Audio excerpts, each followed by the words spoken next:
Welcome, everyone. I was muted. I thank you for letting me know.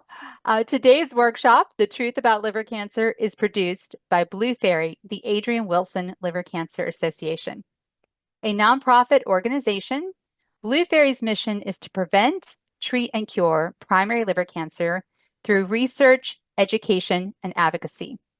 We focus specifically on hepatocellular carcinoma, also known as HCC, and you may be hearing that term a lot today. I am the president and founder of Blue Faery, and as you can see in the little title there, my name is Andrea Wilson Woods, and it was never my life's dream to start a nonprofit. In fact, I came into this quite by accident and a personal story, as many of our advocates today did as well. I started Blue Faery in memory of my sister Adrienne, whom I raised from the time she was 8 years old until she died from stage 4 HCC at the age of 15. That happened in 2001, and her journey, if you will, there's never a better word, lasted 147 days. So this was a time when there were absolutely no treatments for stage 4 liver cancer. There weren't even chemotherapy drugs particular for HCC. We've come a long way since then, and there are some incredible advocates that are with us today. So let's talk a little bit about them before we welcome them to the stage. So today we're focusing on people who are liver advocates, meaning they're working in some capacity in liver health. They're going to share their stories of advocacy, followed by a Q&A session at the top of the hour. So this event today is perfect for liver cancer patients, caregivers, providers, advocates, or anyone interested in learning more about liver health and also the advocacy space. If you want to learn how to be an advocate, you are about to learn from the best. Now, I was thinking about this word advocacy, and I decided let's see what the actual definition of advocacy is. So according to, yes, AI, advocacy is the act of supporting, recommending, or defending a cause, proposal, or person by taking action to influence public or policy change, such as by educating others, informing policymakers, or speaking on behalf of others' rights and interests. And here's the literature nerd in me. This is my favorite part. The term stems from the Latin advocare, meaning to summon or call to one's aid. So the main purpose of advocacy is to champion a specific cause or policy or group by using influence and action to bring about positive change. And that's what I'm really excited about today. All of these women have brought about positive change in their respective communities. Now, before we welcome our first panelist, 2-minute warning, to the stage, I want to talk a little bit about Zoom webinars. A little different than Zoom meetings, which I'm sure you're all used to thanks to COVID. Zoom webinars is a little bit different. So if you have a question, please don't put it in the chat, put it in the Q&A. So if you cannot see the toolbar at the bottom, all you have to do is take your mouse and kind of wave it over the screen, and the toolbar should pop up. So please put all of your questions in the Q&A. That way other people can see them, because people often have the same questions, and you can upvote someone else's question. So if you see a question that you want answered first, vote it up, and that will be the first one we answer. Also, if you have any questions specific for the host or panelist, you can chat us. We will see them. And Blue Faery's amazing program manager, Aura Sanchez, is standing by. She's in the background monitoring the chat. But again, if you have a question for our panelists, put it in the Q&A. Another great feature and a way to interact with us is to use reactions. So I'm going to show you some examples of reaction buttons. Again, this is in the toolbar right next to the chat. Oh, I just saw a reaction. That's great. So you have a thumbs up or a clap, or even surprise or a party. You can also send with effects. I believe that's maybe for panelists only. I'm not sure, but I'll show you an example of sending one with effects. That's how you do it. So those reactions mean a lot to us. They mean a lot to these panelists, because that tells us we can't see you or hear you, but that tells us that we are really helping you and giving you valuable information. So last but not least, Aura, please throw in the chat the link to Blue Faery's community. So Blue Faery has a private community for HCC patients and families. It's HIPAA compliant. It translates into multiple languages. And I always say that Facebook groups are fine, but Zuckerberg does not care about your privacy. And our community is private. So Aura is going to throw a link to our community in the chat. And now I'm very excited. We're going to welcome our first panelist to the stage, Lorren Sandt. Oh, or actually make sure it's the website link to the community, not the Health Unlock link, the website link, so people can get more information. So Lorren Sandt is co-founder and executive director of the Caring Ambassadors Program. She's been a key advocate for hepatitis policy changes since 2001. Her efforts have garnered national recognition, including the Ronald Eugene Duffy Memorial Award in 2001 and the Michael Carden Award in 2013. In 2017, she was recognized as a 2017 HCB Changemaker by the Economist Intelligence Unit for her contributions to the elimination of hepatitis C. Lorren, thank you for joining us.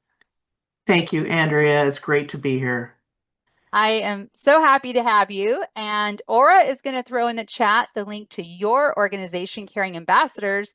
And also, since we're going to be talking about it a lot, Aura is going to throw in the chat a description, a definition of hepatitis C. So Lorren, please share with everyone watching, how did your journey in advocacy begin? Did you have this lifelong dream to become a patient advocate? Absolutely not. And you know, it's ironic that you're throwing in a definition of hepatitis C into the chat because in 1999, when my brother was diagnosed with hepatitis C, we didn't know what it was. We had no idea. We were actually in the Cleveland Clinic when we found out, went straight to the medical library, and everything said he would be dead in 5 years. And we just sat there and cried. And at that moment, everything changed, and we knew we had to learn more and do something about it. So what did you do? Like, I mean, how did you even get started? He got this diagnosis. Where did you begin?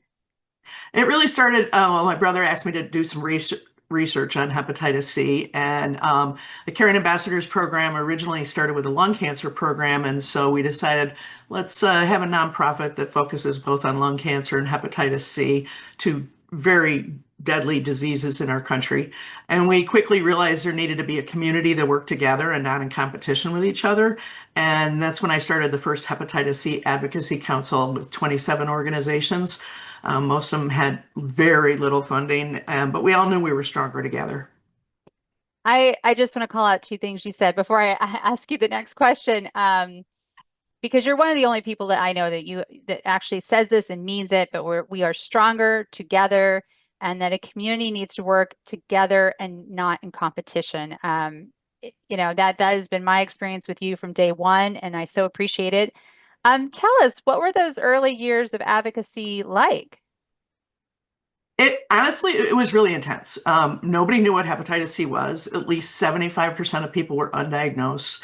Funding was tiny. The CDC division of viral hepatitis only had $15 million for all hepatitis programs. The VA refused to treat veterans, calling it willful misconduct. We had to fight for recognition, funding, and policy. I threw myself into it without legislative experience. I just pushed for the first hepatitis C bill in Congress. It didn't pass, but it created really great momentum, and we've got a national plan. We had staff at Health and Human Services, and eventually many of the building blocks we have today were built off of that. That's incredible. I want to touch on something you said about willful misconduct. What did the Veterans Administration mean by that? They meant that it was veterans doing drugs during the Vietnam War or sleeping with prostitutes in Vietnam that was not connected to their service in the Vietnam War. But we all know that the NIH was sending blood from World War II veterans, Korean veterans, everybody was sending their blood over there that was already contaminated with hepatitis C, not to mention hepatitis C is a worldwide problem, and the blood they were getting in Vietnam was just as contaminated. Plus, they were standing in each other's blood. You know, Mm. if you've ever seen war, there's a lot of blood. I mean, correct me if I'm wrong, and I know this is not in our timeline, but the hepatitis C contaminated blood wasn't even taken out of the blood supply until the early 90s, right? Until 92? 1992, yes, it 1992. was in the blood supply. And so, absolutely, these veterans were not, it was not willful misconduct. They were exposed uh, during their war period. And even if they were exposed from drug use, it doesn't matter. Nobody knew what it was. Nobody deserves hepatitis C. No, absolutely not. Um, do you remember a moment when you felt your advocacy was making a real impact? Um, I think the first one was when we got the bill introduced with Ted Kennedy and Kay Bailey Hutchison, two very different people, and they came together, and we also had tripartisan support in the House and the Senate. We didn't get the bill passed, but the day it got introduced was a big day of moving the field forward. And obviously, on a personal level, the biggest moment for me was the day my brother was cured after years of waiting. And that's why I fight, is because I think that every family deserves the outcome that we've had of being Tell cured us of a hepatitis C. Tell us a little bit more about that. And I see someone has a question. Please put it in the chat and we will get to it at the top of the hour. But thank you for raising your hand with your question. Tell us a little bit more about your brother being cured, because when he was diagnosed, I don't think there were treatments available. So walk us through that. So, when he was diagnosed, he had about a 25% chance of being cured with interferon. And we put together a team of doctors from all different medical disciplines to figure out what else was out there, what could be done, what were everybody else in the world doing. And we realized that there was a cure coming, but you needed to be healthy and ready to take that when it came. Unfortunately, my brother's disease was progressing quite steadily, and we convinced him he needed to try interferon and ribavirin, and thankfully they worked for him. It was not an easy treatment for him, but thankfully they worked. Wow, that's amazing. Yeah, interferon is brutal. My Yeah. sister was briefly on it. It made no sense, and we decided to stop that drug. It made no sense for her having advanced HCC. I mentioned earlier, I asked you about the willful misconduct. And stigma has always been a challenge with hepatitis C and liver cancer. So how do you approach that stigma? We get out there. So when we do testing, like I've tested for 13 years down at the largest blues festival in the West Coast. And we don't go behind tents. We stand out on the sidewalk and scream at people get tested. You know, if you were if you were born before, 1946, you need if you're after 1946, get tested right now. Like, come on.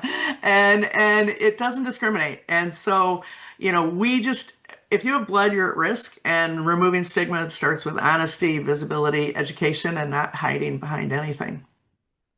Yes, I know you know this, but other people may not. That was one of the first things they did when they saw my sister's liver during her biopsy. And the one thing that was fortunate for us is things moved very fast because they could not understand what was going on with this otherwise very healthy Caucasian female who was 15 years old and never been outside the US, continental US.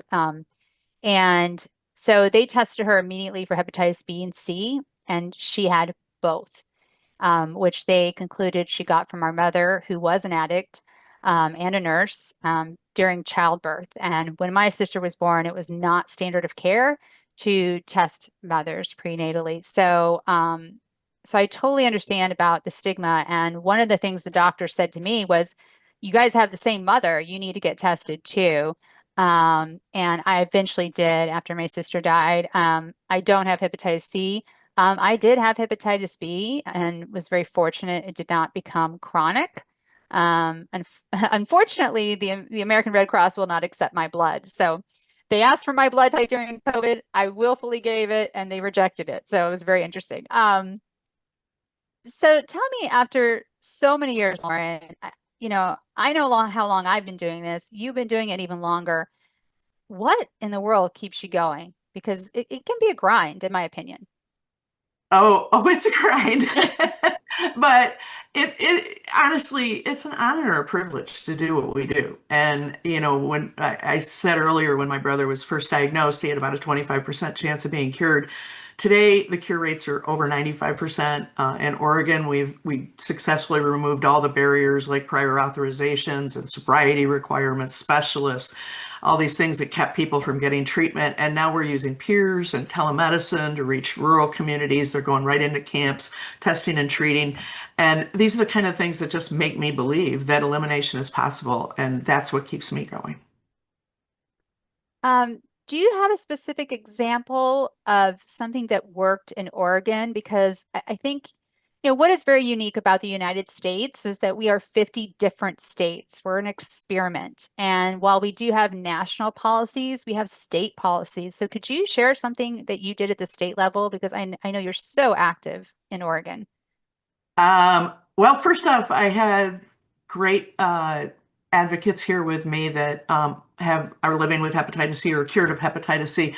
We also have a small handful of really wonderful advocate doctors, and the team of us went to every single meeting every 2 months for almost 10 years and talked about hepatitis C to the Pharmacy and Therapeutics Committee and just kept beating down until we got all the barriers removed. And it literally took us 10 years to get all the barriers removed, but it takes a village. And that's something that I've really learned is that we all really have to work together. So we have the Oregon Viral Hepatitis Collective, which I host monthly, of all the places in Oregon that are just working to eliminate hepatitis. And we just try to support each other and make sure that every barrier can be knocked down no matter where it exists, because we're a very large state. Yeah. Yes. Yeah. Oregon's unbelievably large for people who don't realize it. It's much bigger than it looks on a map. Yeah, but Uh, hepatitis C is a winnable battle. When CDC came out years ago and they did not include hepatitis C, as chair of NVHR, I was just like, no, that's our tagline. Hepatitis C is a winnable battle. And just like smallpox and polio, we can eliminate this. And so we just need to keep working and keep at it. But it really is being loud and being at every meeting that hepatitis should be discussed and bringing it up if it's not discussed. mm, Squeaky wheel, man. You're my hero. All right. For someone who feels called to become an advocate, but they don't know where to begin, what advice would you give them? Don't start a nonprofit. That's Um, the same advice I give. Join an existing one. There are so many great organizations doing amazing work that really need your help. So find one that excites you. Everybody does different work: policy, outreach, peer support, education, research. Plug in where you want your voice heard and what matters to you. And that's what's going to help patients and families the most. It's really hard to run a nonprofit. It's not that glorious, but you can make a huge difference by being a part of a nonprofit. So that would be my goal. But even if you don't want to be a part of a nonprofit or volunteer, speak up and call your senators, call your congresspeople, let them know that this matters to you. I want to share a personal anecdote before we bring our next person to the stage. So, Lorren is the person who introduced Blue Faery to a national audience in terms of policy. But she was also the first time I ever was lobbying was with Lorren. And that's when I realized our world, at least in the US, is run by 24-year-olds. And it was like the most disheartening experience initially, except for your amazing enthusiasm. And it's funny, I don't remember whose office we were in, but I still remember the young woman. I still remember the dress she was wearing. I still remember she was 24 and looking over at you and like, really? Like, this is the gatekeeper? Oh my God, this is what we have to deal with. My hat's off to you, lady. I absolutely adore you. So Lorren will be back at the top of the hour for Q&A. So that person who raised your hand, go ahead and pop that in the Q&A. And now we are going to say goodbye to Lorren for temporarily and bring Jessica Hicks to the stage. Jessica Hicks is Senior Director at the World Hepatitis Alliance, WHA, a not-for-profit organization providing global leadership to drive action to eliminate viral hepatitis by 2030. Jessica has over 10 years of experience working within the charity health sector, both within the UK and globally. Throughout her career, she is focused on working with organizations that support vulnerable populations. Jessica, thank you for joining us from the UK today. Thank you so much for having me. So tell us about your work at the World Hepatitis Alliance. Sure. So, as Senior Director at the Alliance, I oversee and set strategy for all of our policy and advocacy, our programs, and our events and campaigns. And what that really looks like in practice is making sure that hepatitis is really firmly on the global health agenda and in all the different spaces that it needs to be in, so that we're not just speaking in our own sort of bubble, that we're in the cancer space, we're in the maternal and child health space, we're in the HIV space, everywhere where people should be talking about hepatitis, we want to make sure we're there. And then we build the capacity of our members to do the same nationally, because I think a lot of what the Alliance does is work at the global stage, but we know that real change happens nationally. And so we partner with our members, and we have more than 400 members in over 100 countries now, to really make sure that that change is happening on the ground as well. And I think, when I joined the Alliance back in 2016, the cure for hepatitis C had just really come to market, and there was it was an incredible time to really join the space. And since then, I think we've really seen some of the landscape change, and we're closer now to a functional cure for hepatitis B. And I've seen there's a question on that in the chat, in the Q&A. So I'm really happy to speak about that during the chat later. But I think, as things are developing, and as the Alliance's focus has really been on getting out and broadening our reach, and really ensuring that hepatitis is firmly embedded in the health agenda. Great. And Aura, thank you so much. Aura put a definition for hepatitis B in the chat. It is different from hepatitis C. What drew you to the World Hepatitis Alliance and its mission? Yeah, so before I worked for the Alliance, I was working in the UK charity healthcare sector, but in a very different role, in a very different sort of position, and a different cause. And to be very honest, when I applied for the job, I didn't come with a personal connection to hepatitis, and very minimal knowledge beyond the fact I had been vaccinated for hepatitis B as part of a school trip to Malaysia when I was in high school. And that was really where my knowledge began. And so as I was looking at the Alliance and looking at hepatitis more broadly, I was really horrified, to be honest, by the scale of the problem and the fact that I had never heard about this really. Even when I was vaccinated, I wasn't really told why we needed to be vaccinated, what it was. It was just, this is the list of travel vaccines you need, go and get them. And so despite being vaccinated, I really knew nothing. And I think looking at the Alliance and what they were trying to achieve, and the fact that the Alliance really centers everything around putting people with lived experience at its heart, that really drew me to the Alliance. And I really felt that this was an organization where I could make a difference.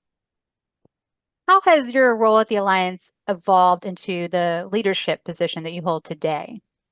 It's definitely come a long way. I think when I joined as a project manager, and I had a very different scope of work. It was really focused on building the capacity of our members. And now that's a part of my role, but really a big part of it is the advocacy and the policy work that we do, and really trying to drive those changes. I think, we've seen that we're 4 or 5 years away, depending on how you want to count, from 2030, and we have such a long way to go. And really, what we're trying to do at the Alliance is build allies outside of the hepatitis space, so working with yourselves in the cancer space, and then with other partners in maternal and child health, and with HIV organizations, so that we have a really strong voice demanding hepatitis elimination. I want to touch on something you said about this goal to eliminate viral hepatitis by 2030. who came up with that? And you, and like you said, it's 5 years away. And how well do you think it's going? So the goal to eliminate it was it's a World Health Assembly resolution that all member states, so every country in the world, has signed up to eliminate viral hepatitis by 2030. And the alliance was founded in 2007. And really, when it was founded, similar to what Lorren was saying, there was nothing for hepatitis. No one at WHO had hepatitis in their job title, even. And so the Alliance has done a huge amount of work to really just put hepatitis, on the landscape for WHO, and have actually, we've been responsible for drafting a number of the resolutions that subsequently led to that elimination goals being adopted. And, this is a really transformative advocacy tool because it really allows us to hold governments to account. And there are some countries that are doing great, that are on track to eliminate. Egypt has been validated on the path to elimination, and some other countries are looking at that too. But unfortunately, there's still huge, huge gaps. Only 13% of people globally living with hepatitis B have been diagnosed. And I think it's about 36% of people living with hepatitis C. So there is a lot of work to do. And I think, looking now in this final stretch to 2030, we really want to try and make sure that the urgency to act and act in a way that is equitable is really driven home, because essentially what we're looking at now is a public health crisis. It's the second deadliest infectious disease behind COVID, and mortality is increasing, and we have all the tools to eliminate it. So it's just not good enough. Right. And I just want to point out when Jessica says all the tools, there are curative drugs for hepatitis C, treatments for hepatitis B, but also there's a vaccine for hepatitis B. Jessica, would you share a specific advocacy initiative that really stood out for you? Yes, I think one that we're actually currently sort of in the middle of, and I think is probably quite relevant for the discussion today, is the work we're doing around hepatitis and liver cancer. So we've been really advocating to have the links between hepatitis and liver cancer better understood, and really have hepatitis elimination seen as part of cancer prevention efforts and built into national cancer strategies. And there's a UN is holding a high-level meeting later this month on non-communicable diseases and mental health. And as part of that process, there is a political declaration that countries have to sort of agree to. And we have been advocating to have hepatitis and liver cancer included in that political declaration, and to have those tools you just mentioned, testing, treatment, vaccination, the cure for hepatitis C, included in that declaration. And we haven't seen the fully final text, but what we have seen is looking promising. And if that, does go through on the 25th of September, that will be a really powerful tool, again, to hold governments accountable. And I know this is all very sort of top level, global, and what does this actually mean for people on the ground? But I think that these are, really important, tools that then can have huge impact on the ground, because they will impact national policies, they impact, advocacy. We can hold countries to account for commitments they have made. Advocacy is never easy. What have been some of the biggest challenges you've seen, and how have you managed them? Yes, I think, I can look at this from two angles. I think as an organization that, where advocacy is really a core pillar of what we do, I think funding is a big challenge. And I'm sure all of us on this Yes. call, all advocates know this well, that funding is really difficult. And, hepatitis and liver cancer, they don't get the resources that maybe other disease areas do or other cancers do. And that means we have to really be innovative in how we work together. And I think because of that, there is huge openness and collaboration. I think we have found, as we've been doing more to around hepatitis and liver cancer, just the incredible partnerships we've found in the cancer space has been really lovely. And, I think everyone wants to come together and see how we can work in innovative and different ways to make change with what we have.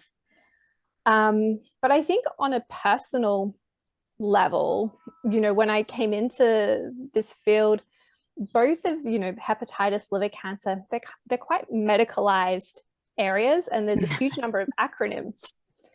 And, so I think it's really been helpful today in the webinar that you're putting, the definition of hepatitis C, the definition of hepatitis B. But, when I first started, just getting my head around all the different acronyms that we use is, a huge challenge, just getting to know the lingo of these areas, because it is highly medicalized, highly acronymized. And you have to love it when they change the acronyms. A couple of people at the top of some committee somewhere change the acronyms and then don't tell anybody else. And I'm talking about the acronyms for fatty liver disease. Exactly. But And I'm still struggling to remember those acronyms. well, you'll appreciate this. In our onboarding, our employee onboarding, it went from one slide of acronyms to now 3 separate slides of acronyms, kind of our internal acronyms, the medical acronyms in HCC and liver health, and then the research specific acronyms. Because yeah, doctors always talk in lingo. I mean, they just they can't help it. Looking ahead, what change we mentioned 2030, but let's go a little farther. What change do you hope to see in the next 10 years? In the next 10 years, what I would really love to see is all of these tools we have, the cure, the treatments, the vaccines, actually reaching everyone that needs them. Mm. No one should be developing liver cancer due to hepatitis. That, I really think that, together in the next 10 years, we can make huge strides towards that. I agree. I think my sister just fell into this time where that wasn't possible in 1986, but now it's so doable, and I live in a state, the only state left in the U.S., by the way, that doesn't require a hepatitis B vaccine for school-age children of any age. And I look at young people like my goddaughter in her late 20s, and she's never been tested. She's never gotten a vaccine. And it just concerns me because, as you mentioned, liver cancer is one of the deadliest cancers, but it is also one of the most preventable because we know what the main causes are. If someone feels called to become an advocate and they don't know where to start, what advice would you give them? I think I would say, advocacy can take many different forms. And I think Lorren touched on that. And so start where you feel comfortable, and that can be protests, that can be social media, that can be calling your MP. I think start where you feel comfortable. And again, building on what Lorren said, get in touch with organizations around you. The Alliance has, as I mentioned, over 400 members. They're all listed on our website with contact details. And so, as a starting point, that could be a good place to look for, organizations that are in your community that are already doing the work that would really, appreciate the support. But I think just raising your voice, using your social media, because there's so much silence around these diseases and so much misinformation. And I think just using your voice to address that would be a huge first step. Oh, that's great advice. That's wonderful. All right, Jessica will be back with us at the top of the hour for the Q&A. If for some reason you can't stay for the Q&A, go ahead and put your question in there. We will answer it, and you are going to be sent the replay either way, and you will be able to jump ahead to the Q&A and see the answers to your questions. But now we are going to welcome our third panelist to the stage. Phuong Gallagher was diagnosed with rectal cancer at 29 years old. Phuong's experiences have led her to become a national advocate, over her 18 years as a stage 4 survivor to support and educate others in the patient and caregiver communities. Her advocacy has brought her to participate in the White House's Colorectal Cancer Moonshot Forum, to be spotlighted as an ASCO Voices speaker, and to continue working as a research advocate with a focus on studies involving DEI, early age onset, and the inclusion of patient voices in research. So important. Phuong has co-authored over a dozen papers in the United States and internationally, adding a much-needed patient voice to the research. Phuong, thank you so much for joining us. Take us back to the beginning. How did it start for you? Well, I was diagnosed with rectal cancer when I was only 29 years old. And at first, I was actually misdiagnosed with IBS, and I was told, you're too young for cancer. And unfortunately, that's a story that's played on repeat far too often. But I had just gotten married, and I was climbing that corporate ladder, and I was supposed to be on track for just life, right? Everything's supposed to be going right. But then the diagnosis came about a year and a half later, after I was first initially just trying to find out what is going on with my body. And it was really isolating, because especially being referred to support groups that just didn't fit my age or my concerns. I was a young adult. Here I am trying to start a family. I'm trying to get my career going. And on top of it, I was also just really shy, and it was hard for me to ask the right questions. Were you able to find any information or resources that were available to you? There really wasn't much for someone my age. It was all geared older. Yeah, I mean, every one that I went to, these or was suggested to go to, the people attending these support groups were at least twice my age. Mm. And so it was hard. I didn't see myself in the resources that they handed me. And I didn't have a real understanding of how to face this disease, especially just being originally misdiagnosed. So after getting the right diagnosis, what did you learn about cancer spreading to the liver? I learned that the liver and lung are the most common places for colorectal cancer to spread. And within that, when you're looking at what does that mean, unfortunately, having disease in the liver really limits what your opportunities are to participate in clinical trials. And there are so many wonderful clinical trials that are happening now that are really gaining track on extending life, or just making the process just better for the patient.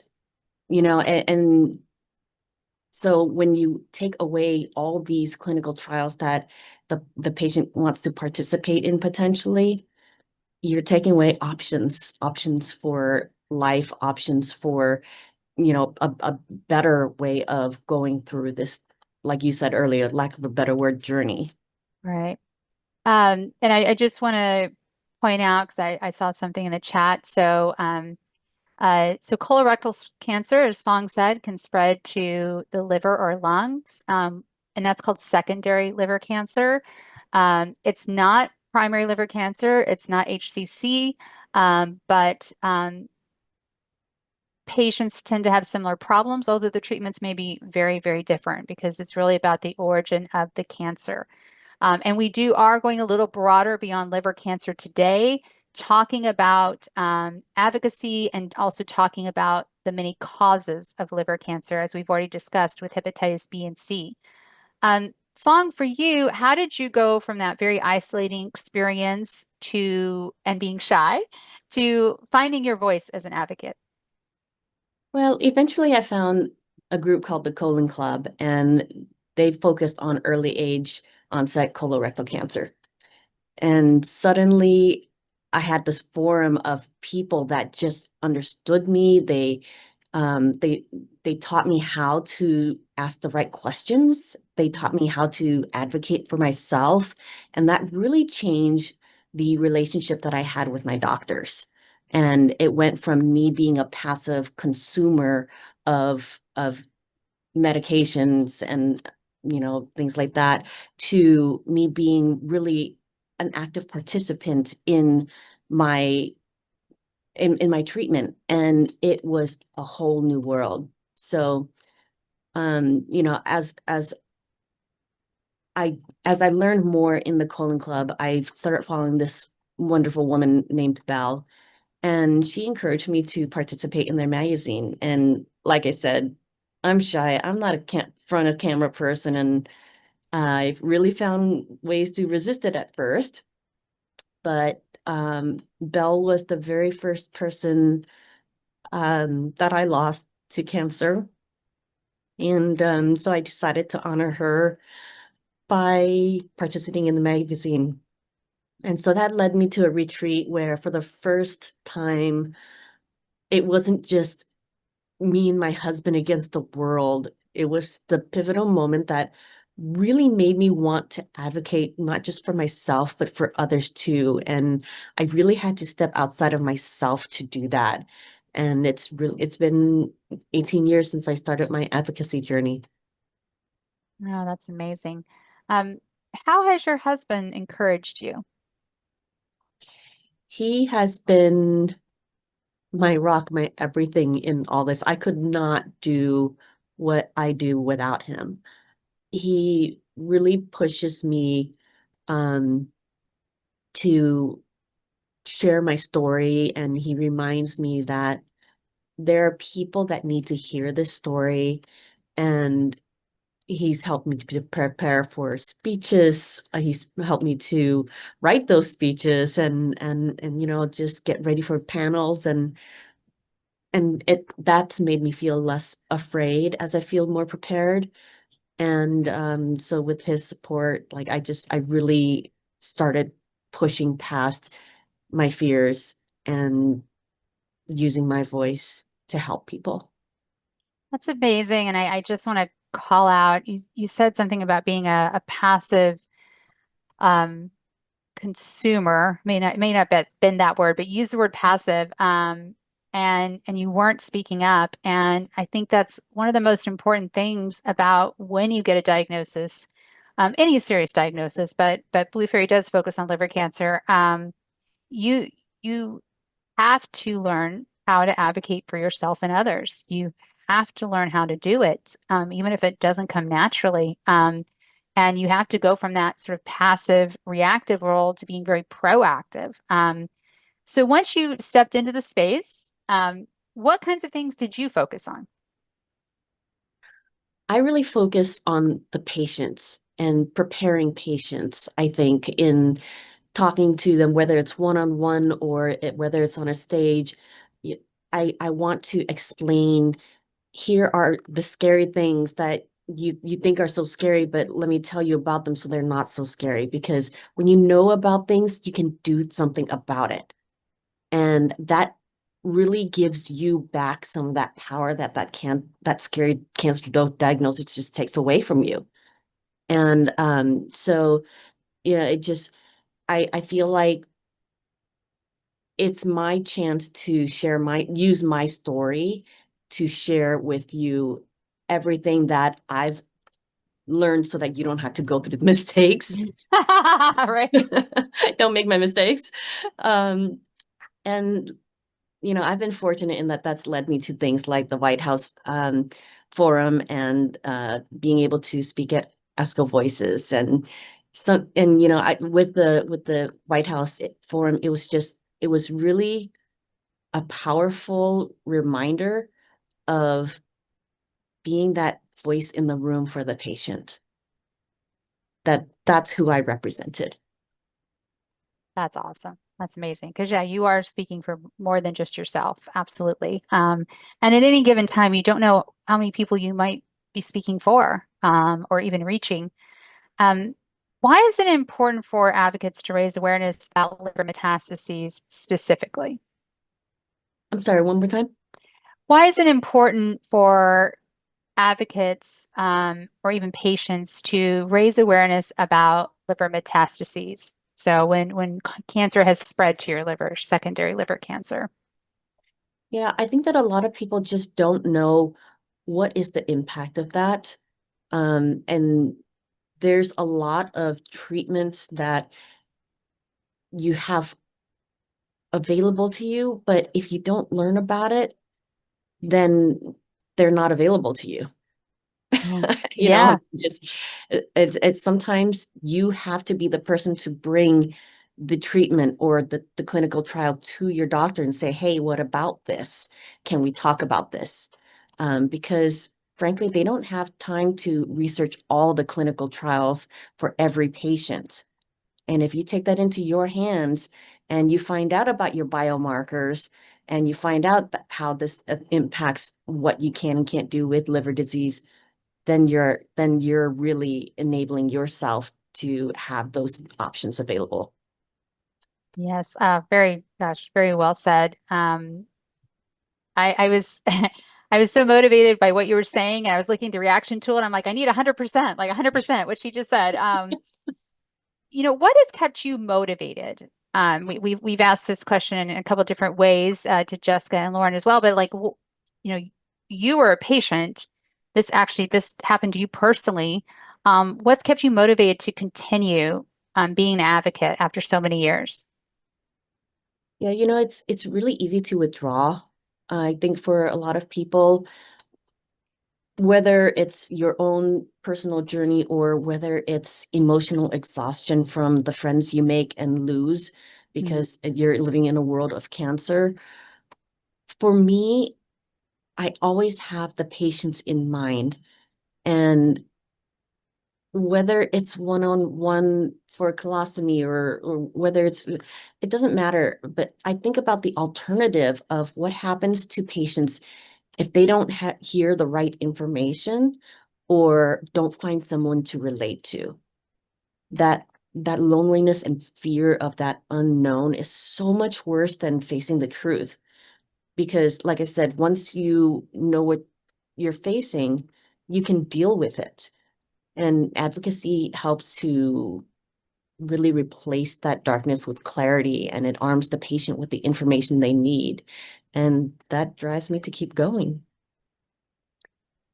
I don't know what it is about you. You're making me very emotional, Fong, but in a good way. But I lost not as devastating of a loss as my sister, but I lost a very close family member to cancer in April, and it's the seventh family member in and five different cancers. And it doesn't get any easier. And you've talked a lot. You mentioned clinical trials, which, by the way, we do have a clinical trial um, workshop topic that goes a deep dive into clinical trials. So check that out on our YouTube channel under the Truth About Liver Cancer playlist.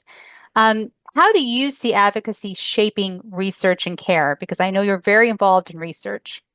Yes, patient stories can absolutely change how research is done. And I've had that happen personally. For example, researcher might not realize what the scheduling of that one extra lab or scan outside of their regular doctor visits can do. And it can really create huge burdens because now you're talking about time off work, childcare, transportation, and all of this contributes to financial and time toxicity. And time toxicity is something that's new, that's not really been discussed. And previously, I think it has really been pushed into financial toxicity. But, if you have time, look into that because it really differentiates just how much time you spend dealing with cancer. So I was going to ask you, can you put those two things in layman's terms so a Yeah, 10-year-old can understand? Let's not use the government term. What yeah. do you mean by financial toxicity and what do you mean by time toxicity? Just so we're really, really clear for anyone watching. Yeah, so financial toxicity is all the things that you are putting into to pay for cancer, and it's why so many of us go bankrupt. You're right. Um, and time toxicity is really how much time you spend. Like if you think about it, the time that you spend on the phone with insurance companies, prior authorizations, anybody, just trying to get everything corrected, all the time that you have to spend to take off work, the time that you travel to the cancer centers. I mean, all this adds up to how much time it takes to deal with cancer. Yeah, and time is Lots. one of the things we don't get back, right? Yes. Um, if someone wants to become an advocate and they don't know where to start, what advice would you give to that person? Easy. Start telling your story. Just that alone is so incredibly powerful. And whether you do it through social media, a local group, or you're just sharing with people around you, your story can change how others understand cancer. And that's how I started, and that's something that anybody can do. Oh, thank you so much. I saw a lot of questions for Phuong, so please put them in the Q&A. She will be right back with us in about 14 minutes. So please put those in the Q&A. We are going to welcome our last panelist to the stage, Rachel Halford. Rachel's personal journey with hepatitis C inspired her lifelong dedication to advocacy. Today, her work extends beyond viral hepatitis to include hepatocellular carcinoma, HCC, surveillance, and as CEO of the Hepatitis C Trust, she leads global efforts to prevent liver cancer by advancing hepatitis testing, treatment, and vaccination. Rachel is committed to changing the narrative around liver disease and ensuring that prevention and patient voices remain central to the conversation. Rachel, thank you so much for joining us. Thank you. It's lovely to be here. So, how did your advocacy journey begin? So I think I need to correct you. It wasn't a direct straight away one. So I was diagnosed with hepatitis C in 1998. And at the time I had a history of substance misuse, so addiction, a long history of addiction. And when I stopped using drugs, I went and had a test for HIV and hepatitis C because it was quite, I knew about hepatitis C. Most, 90% of people in the UK who are affected by it come from injecting drug use. And my biggest concern at the time was, did I have HIV? And when I was given the diagnosis for Hep C, what the nurse said to me was, don't worry, you'll die from something else. Doesn't matter. And that was it. And at the time, because I knew people that had it, I just kind of thought, well, that's all right. And that was it. And I didn't think any more about it. But over the next few years, taking me up to about 2007, I progressively got really quite ill. My legs would swell, I would bruise, I felt really unwell. And the hospital were calling me, and very similar to something that Lorren was saying about her brother, and they were saying, we've got the interferon and the ribavirin treatment, and we think it would work for you and would work for your genotype. Come in and give it a go. And what I decided was that, yes, I'd had a history of injecting drug use, but I didn't know what was damage that had been done or what was the Hep C. So I decided to go and to have the treatment, which, was horrendous. It was absolutely horrendous, which I did for a year. But it did cure me. And I have to say that at that time, I didn't decide to become an advocate. At that time, I was working with women affected by the criminal justice system. And because of my history, I was very private. I think there's a lot of stigma around substance misuse. There's a lot of stigma around liver disease. And it wasn't something, I remember, in my job at the time, somebody finding out that I had Hep C and that I was on this treatment, and it was really difficult because the shame I carried because of how I got the Hep C, particularly, and my history, I didn't speak about it. And I actually spent the next 10 years working as a CEO for women in the criminal justice system. It wasn't until I got quite burnt out and I met somebody else I was complaining to a friend of mine. He said, you need to go and meet my brother. And I didn't. And eventually, within another year later, I did. And his brother, interestingly, so we heard from Jess about the World Hepatitis Alliance. His brother was the gentleman who set up the Hepatitis Alliance. the World Hepatitis Alliance, and the Hep C Trust, and he was looking for a deputy.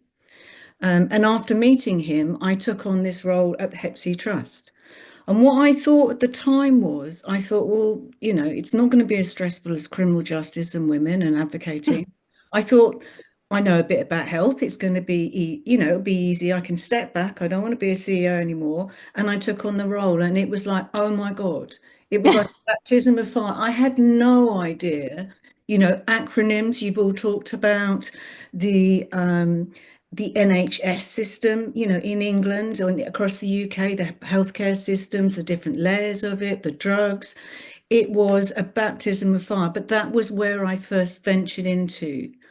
And it's been an enormous journey since then. But that's really how it started. It wasn't an initial journey because of, it's just difficult. It was really difficult to talk about it and to be upfront about it and to be honest about it. Yeah. I didn't know Yeah. how. And I will say, because my mother was a drug user, because we know that's most likely, you know, like I said, my sister got Hep B and C from childbirth. I was very judgmental about drug use because of my mother and being raised by her. And I've grown up. And I think at the end of the day, like I don't think anyone deserves hepatitis or liver cancer, regardless of whatever they may or may not have done. And you know, like I said, I've just grown up. I've matured about it, you know, and so I know that the way I felt toward people who were drug users, for a long time, it was just very judgmental, and it came from my personal, you know, childhood experience. I want to ask you, since you didn't share your story for so long, how do you now balance sharing your story with leading a large professional organization? Um, I think it's been a journey. Um, when I first started at the Hep C Trust, I came in as a deputy, and we were very small. We kind of had about 14 staff, and it was before the DAs were just about arriving. And then another year or so, and we grew to 25 staff. And then the CEO left, and they asked me if I'd take over. And how did I balance it? I think I had to learn to get brave. And also what I realized was the whole premise of the Hepatitis C Trust, everybody that works there has been affected by hepatitis C. Everybody. So it's all based on lived experience. And what I learned really quickly was, and I think we heard this just now from Phuong, sorry, I'm pronouncing it wrong. It's the value of lived experience, you know, engaging. So people who use drugs, a lot of them sit outside healthcare systems. A lot of them don't trust the systems. A lot of them have no faith or believe or in what nurses or medical professionals are telling them, but they will listen to somebody that they can identify with. They will listen to somebody who's been where they have. And I think what I learned very quickly was the power of lived experience and sharing your story. And as things changed in the UK, we were really lucky in England to get an elimination deal. And what that did was bring in some funding. And we were able to prove the value of lived experience and deliver peer support roles. And that essentially is just somebody sharing their lived story with key Hep C messages woven in between. And that would be around transmission routes, it'd be about getting tested, getting treated, and then we'd support people through to treatment if they were positive, you know. And we went from being 24, 25 staff to today 180 paid workers with lived experience and over 300 volunteers. And there is something, it's really shifted and changed the view on people who use drugs, you know, and addiction, you know. And I hear you, I have children, you know, I hear you, I took them through my addiction. But, you know, and I'm not going to justify it, but, you know, I don't think anybody wakes up and says, I'm going to inject myself with drugs for no reason. You know, Right. addiction is really complicated. And what it's done is, I think it's really changed it shifted public perception in terms of the value of lived experience in delivering services, in reaching people that wouldn't normally access healthcare, and in accessing them earlier so that they aren't affected by cancer, so that you catch them early enough so that they can be treated earlier, and that then delays kind of any cancer that might come from later. I know you shared before we went live, there's a personal moment that really deepened your commitment to this work. Would you tell us about it? So when the CEO left and they said, would you take over as CEO? Up until that point, I just kind of floated along, but my very best friend, my lifelong best girlfriend, she had hepatitis C and hepatitis B, and she was living in Australia at the time, and she did the DAA treat. She got the DAAs, but she got them really late, and her liver was really damaged, and they found cancer, but her cancer was either not big enough or too small enough. It kept changing for her to have any substantial treatment or be offered any substantial treatment. And what started, the way they found out she had it was that she went into a coma and she had portal bleeds. And we spent the next 5 years supporting her, but eventually she died. I mean, I think what it was for me more than anything was that, I'm sure people will know that, dying from liver cancer is the most horrendous way to die. The encephalopathy, the ascites, the portal bleeds, and being around and supporting somebody is just absolutely heartbreaking. And the thing with viral hepatitis, as Jess has said already, is, no one needs to die. We have a cure for hepatitis C, we have vaccines for hepatitis B, and we have treatment for hepatitis B. No one needs to die. No one needs to go through that because of viral hepatitis. And I think that was the turning point for me, where I thought, yeah, I can do this, and I want to do this, and I want to advocate for it to be different, because actually we have all the tools. What lessons has your journey taught you about advocacy and leadership?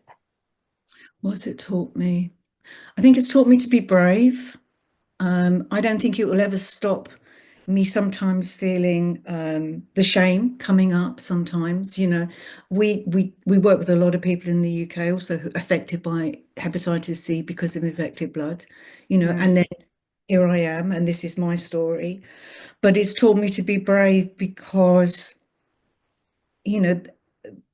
other people come forward and get tested and get treated. And it's the value of lived experience. I feel really strongly about what people with lived experience bring to the table. I think that we have immense value it's about partnership. It's about working we've got, incredible hepatologists, nurses, even the pharmaceutical company who make the drugs. It's about partnership. That's how we're going to reach elimination. We have to all work together. I think, as Jess highlighted as well, we have to integrate and we have to change the conversation. I mean, to be honest, viral hepatitis is not attractive. Liver cancer, liver disease is not attractive. People's stigma and ignorance make the conversations really difficult. So we need to normalize the conversations and we need to change it. I agree with you. I like to say it's not sexy to No, it's talk not. about. Yeah, I didn't want to use that word, but it's not. It's not it's sexy not. in any way. No. It's not. And it's interesting. I feel like here in the US at least, because Blue Fairy is a national organization with an international outreach, but in the US, I feel like the stigma around liver cancer has gotten a little bit better. But what is shocking to me, across all socioeconomic levels, is the sheer lack of surveillance. So more and more now, I'm meeting people who did know they had underlying liver disease, whether it was usually Hep C or cirrhosis, either from Hep C or from from alcoholism. I know there's a more politically correct term, but I'm just going to say that. But they knew, and much like you were told about having hepatitis C, it was like, oh, you'll die from something else. Don't worry about that. And they knew for years, and they were never, ever told that they now had a major risk factor. And of course, we probably won't have time to get into it unless someone asks the question about obesity and diabetes being risk factors for liver cancer as well. Before we go to the Q&A, we're about to go to the Q&A. What advice would you give someone who feels called to become an advocate? I really like the previous answers. I've got to be honest. I think tell your story. I think that absolutely tell your story. Find organizations that are doing, lived experience. But I think the biggest lesson I've learned is, when I was a teenager, I was quite an activist, and I'd be out on the marches, and that's a fantastic way to advocate. However, what I've learned as I've grown up is that if you want to change a system, you've got to get into the middle of the system. So it isn't just about being on the outside, you need to get in the middle as well. So that for me has been about working in the UK, being a partner with, the clinic, the NHS, drug services, working in partnership globally, linking in with other organizations. I think it's all about integrating and working in partnership as well. So there's two different ways of doing it. I think there's lots of different ways of doing it. But and I think you gave a great explanation in the beginning. Thank you. Well, you gave us the perfect segue. So we are going to launch a quiz, and we're going to have all of our panelists come back to the stage. So Rachel's going to stay with us. We're going to bring back Phuong, Jessica, and Lorren, but we're going to launch a quiz that anyone can answer. So oh, and there's a typo, my apologies. Which of the following are types of advocacy? Getting a UN high-level declaration, introducing a hepatitis C bill, launching a hepatitis C elimination program, participating in research, sharing your story, speaking at conferences and events, standing up for yourself, or all of the above. So which of the following is a type of advocacy? And we are going to bring Phuong, Jessica, and Lorren back to the stage for our Q&A. We see quite a few people have answered the poll. We're going to let it go for another, let's say 30 seconds as everyone joins us. And if you're a panelist, by the way, when I end the poll, you have to actually click it off your screen. Otherwise, it won't disappear. Okay, couple more people. Let's see if we can get 50% of the people with us live joining the poll. Excellent. Okay, so I'm going to end the poll. I'm going to share the results. The answer is all of the above. All of those are ways to be an advocate. You just really, I think, have to find your own lane. So we have all of our panelists back. I'm super excited. Let's go to the Q&A. Oh my goodness. Okay. Wow. Okay, let's see. We've got lots. Okay, let's start. Were any upvoted? Let's see. Let's see. Okay. All right. So Cheryl says, can diagnosed Hep B or Hep C medical professionals can still continue working in their different fields? Wow, that's a great question. So if you're a medical professional and you've been diagnosed with HPV or HCV, can you still work in your respective fields? I know of nurses who have been able to, but anybody want to take that? So Andrea, this is Lorren. I'll take that. Yeah, please. Yes, you should be able to. There have been a few cases that have been brought up in the military where people with hepatitis B have been denied to be able to serve their community as physicians, but that's been reversed and held up in court. So yes, you should absolutely still be able to work. And if you are denied your job, then get a lawyer. Nice. Jessica, Rachel, is it different in the UK at all? No, it's the same. It is the same. You should be able to work. I mean, I think that you are all all nursing, I believe everybody has vaccination anyway. But if you are hepatitis B or hepatitis C, yeah, you should be able to legally. They can't take your job away. There are countries, though, where that isn't true. There are countries. Unfortunately, globally, Yes. this is not always the case, and that's something that, you know, our members have supported people who have faced that discrimination. But unfortunately, the laws do exist to discriminate against people living with Hep B and C in many countries still. Wow. Okay. God, these are great questions. There's so many great questions. Okay, Phuong, this one's specific for you. Phuong, are you cured or surviving with disease? Either way, how did you survive 18 years with stage 4 cancer? Please give us details, whatever you're comfortable giving, of course. I'm an open book. I honestly, I am living with disease. I am not cured. I have actually been just on treatment for 18 years. And the way that I've done it is I've really learned about, I kept talking about options earlier. What are the options available to me? And it's not the same at different times. And what's right for you at one point in time may not be right for you later. You know, I was on a clinical trial, but I am off that clinical trial. Now I'm going back to chemo. So, you know, these are all different things that I've used in my toolbox of, okay, when do I need to go after the disease? And then there's times of when do I need to bridge into the next treatment? How do I get there? So working with my doctors and really understanding what everything it really means. So ask your questions. Ask. Great. This one's for me. I'll answer this one. Andrea, did you say you had Hep B and cured? If so, how did you do that? I see from Google there's no cure. I did not have hepatitis B. I was exposed to hepatitis B.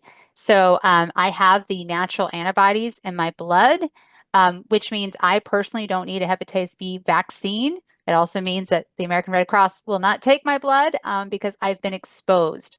But unlike my sister, when I was exposed to hepatitis B, it did not become chronic. And hepatitis B doesn't typically become chronic. But if you're exposed the way my sister was, it's called vertical transmission, mother to child. It almost always becomes chronic and can lead to liver cancer. So I apologize if I was not clear. Okay, this is a really interesting question. I should be calling people out, by the way. Like so many interesting questions from Carlos and Cheryl and Gregory. Carlos has another one. When are we going to have a drug for functional cure?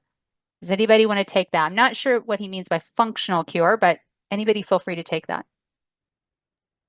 I'm happy to start, and then Rachel, Lorren, feel free to jump in.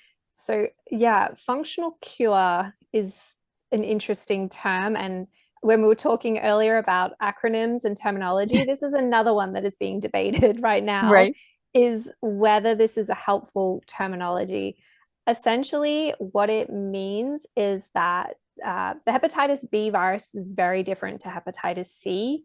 And so when they're looking at a cure, they're not looking at it in the same way that the hepatitis C cure treated the virus. And so it's looking at sort of removing the surface antigen so that you will no longer test positive for hepatitis B surface antigen, but the hepatitis B virus will still be, you know, I guess essentially suppressed. So, you know, it will be under control. But if you become immunocompromised for any reason, the virus, you could go back to having sort of active chronic hepatitis B. And so that's sort of why it's the word functional is being used. And there's a lot of discussion around what is a better word to describe this, because it is confusing. And I think it's a little bit unhelpful. And we're trying, you know, that's one of the things I think we're all looking at, is how we can make this as easy to understand as possible for people.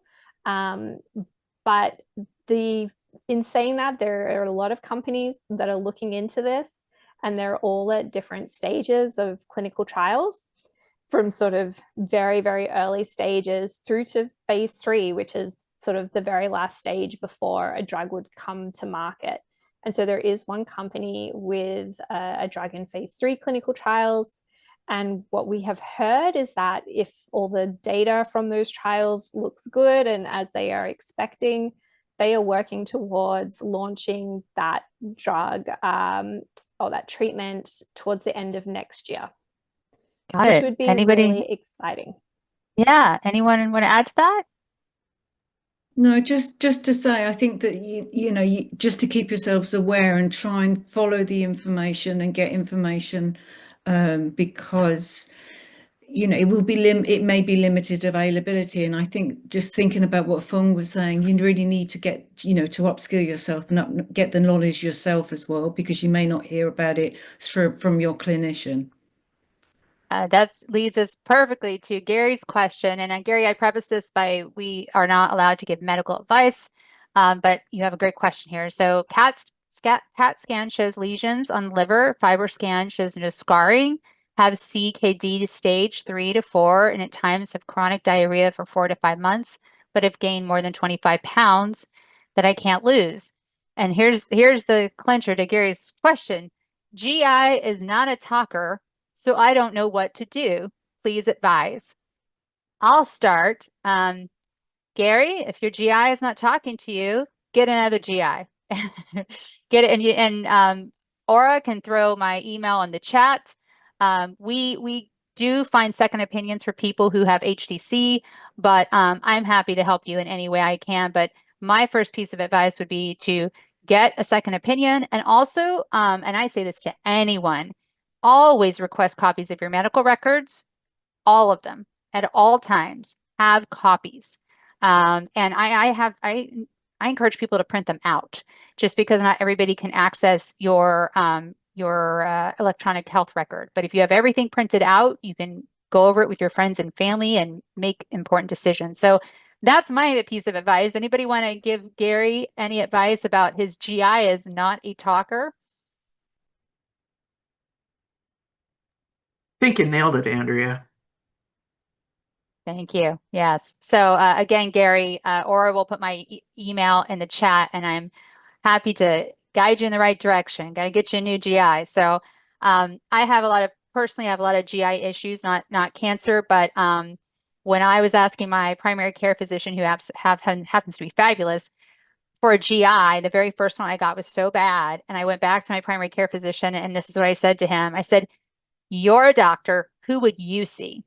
Who is the GI, the House, Dr. House from that show? Who is the GI that's like House, here in Birmingham, Alabama, where I live? That's the GI I want." And I ended up getting that GI, and he's fantastic. Even if he's a little rough around the edges, he's great. Okay, so this is an interesting one. I'm not sure, again, if we can answer it, but we'll do our best. A person with a fiber scan with scarring stage 3 can develop cirrhosis. What can a person do to heal and regenerate their liver?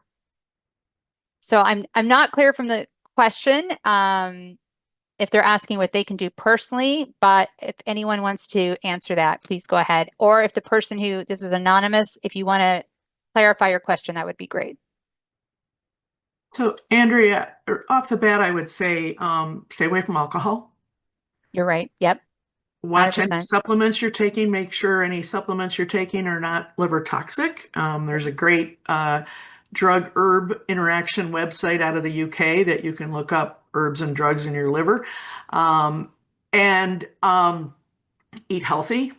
Stay away from processed foods. Yep. Stay away from fatty foods. Reduce your stress. Yeah. Sleep well. Get your sleep. Sleep is a healer. And look at what other environmental toxins you might be being exposed to in your life. Make sure you don't have hepatitis.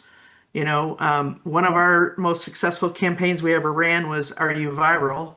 with hepatitis. His tagline is, hepatitis B and C are the leading cause of liver cancer. This is liver cancer prevention. And we used to scream that from the streets. Get your liver cancer prevention test. It's a hepatitis B and a hepatitis C test, but they don't need to know that. You say cancer prevention and people are like, yes. So get your test. Make sure you don't have an underlying virus. and then just really staying away from alcohol but you Yeah. can regenerate your liver. That's the best part. Yep. Your liver can regenerate, and we no longer believe that cirrhosis is non-reversible. So That's again, correct. stay positive and just really watch your mental health.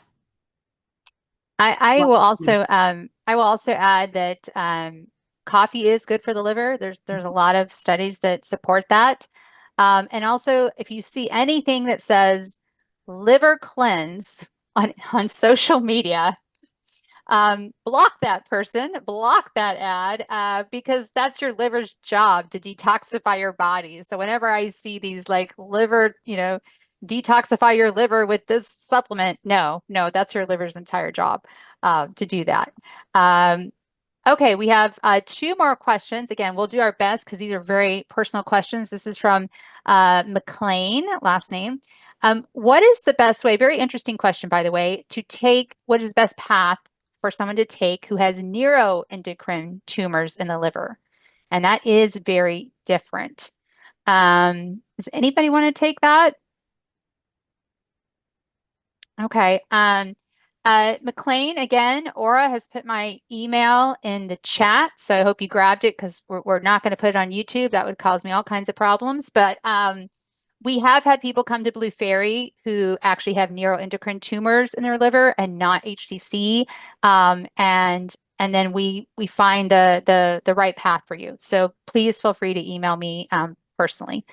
Oh, okay. Another question about what about milk thistle as a liver supplement? I know my personal experience, but I'm going to ask others if they want to contribute to that. Just to say, I've used milk thistle. I used milk thistle for many years, and it's renowned as being a fantastic supplement for the liver. But you should always check that it's not going to have any interactions with anything else that you're taking.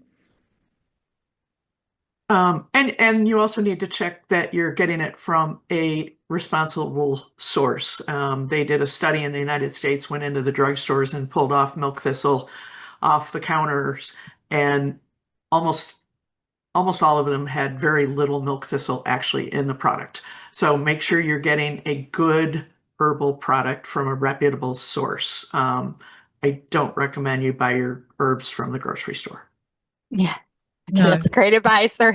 And I'll add that when my sister was diagnosed in 2001, and I stumbled upon milk thistle, we talked to her doctors about it, and they were fine with it. Again, it didn't interact with anything she was taking, which was a laundry list of different medications.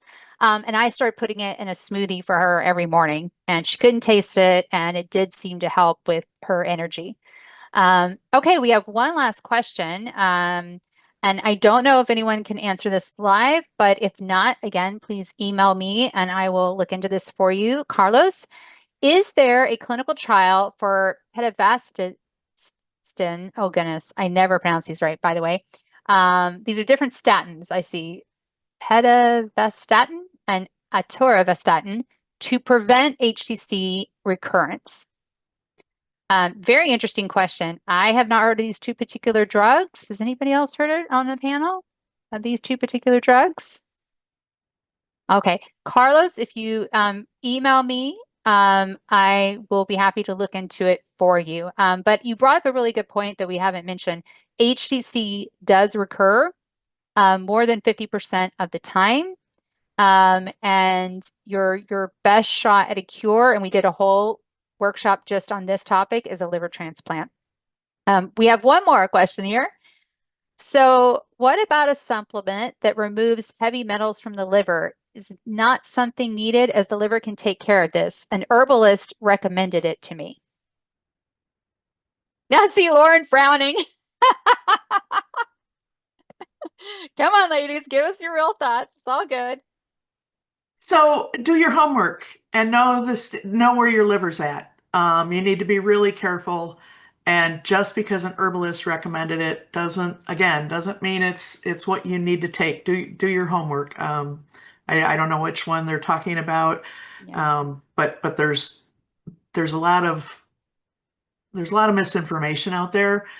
And it's pretty easy to damage your liver with herbs and any drugs. I mean, if you look at every single pharmaceutical company's ad, there Even is Tylenol. not one that doesn't say that it destroys your liver. As Phuong talked about, she can't even get into clinical trials because of this. So protect your liver above all else. And thank your liver every day for the work that it does for you to keep you alive, because you can't live without it. So Yeah. just my thoughts on that. I agree. I always say you can live without, I have a lot of body parts missing and I'm doing just fine without them, but you cannot live without your liver. And yes, I would definitely I agree with everything Lorren just said. And again, if you don't have a truly integrative medical team, then you need to let your doctors know what any herbs or supplements you're taking, and to be sure there's no interaction. Okay, wow, these are great questions, everyone. Thank you so much. We are going to finish up with a poll. We just want to know, after today, what are you going to do? So, what changes regarding your liver cancer care or liver health care do you plan to make in the next 1 to 3 months? And check any that apply. So, are you going to seek out support from Blue Faery or any other patient advocacy groups? Remember, all the links for all these incredible women were put in the chat. They will also be in the YouTube description. Are you going to join a community for liver cancer patients and caregivers, such as Blue Faery's patient community? Are you going to talk to a mental health professional or other healthcare provider? Lorren touched on mental health, and it is not talked about enough in this space. Are you going to read educational materials about liver cancer care? So thank you. We're going to give it just about 15 more seconds. And yes, Lorren makes a really good point as we're waiting for a few more people to participate in the poll. Please remember that you need to get a regular scan, even if you are cured from HCC. It is part of your lifelong care to get scans. Okay, I'm going to end the poll and share the results. Oh, Gregory, you didn't see the poll. I'm so sorry. I don't know why. I know some people shared the poll. So all of you are going to do a lot, which is amazing. And I just want to wrap up, first of all, by thanking all of our panelists for their time today. They are in so many different time zones. You would not believe it. So thank you so much. If you joined us live, thank you for joining us live. If you are watching the replay on YouTube, look down below in the description. All the links are there. I also want to acknowledge our 2025 sponsors, for this program. Thank you to Eisai, Exelixis, and Merck. And please, if you do have HCC or you are a family member and your loved one has HCC, join Blue Faery's private community, or if you could put the link in the chat to the Blue Faery page, that way people can get more information. It is a HIPAA compliant private forum, and your health information will be safe, and also it's a very active, incredibly supportive community. Also, we can't keep going, just like all these other nonprofits we talked about today, without your support. So we do have a link in the chat and a link below in the show notes if you're watching the replay to please donate to Blue Faery and also give to these other nonprofit organizations, because we really rely on your support to keep providing these programs for free. So I want to thank everyone. Ladies, any last words before we say goodbye today? Thank you, Andrea. Yeah. Great information for everyone. So important. Yeah, and thank you. Yeah, to everybody else that's spoken to. It's been a real privilege. Thank you. Yeah, thank you. I feel very fortunate to be part of such a great panel. And, I think, it's just so brave of people to share their stories. And I very rarely get asked about my personal sort of experiences. And so now I have an even greater appreciation for how hard it is to sort of share your personal story rather than speak on behalf of someone or a community. This has just been such a tremendous panel to be a part of. So thank you all, as you said, for sharing your stories and being brave and being out there. Well, thank you, everyone. I hope all of our panelists, Laura, our amazing program manager, those who are watching live, I hope you have a great rest of your weekend. Take care, and you will be getting the replay soon. Thank you, everybody.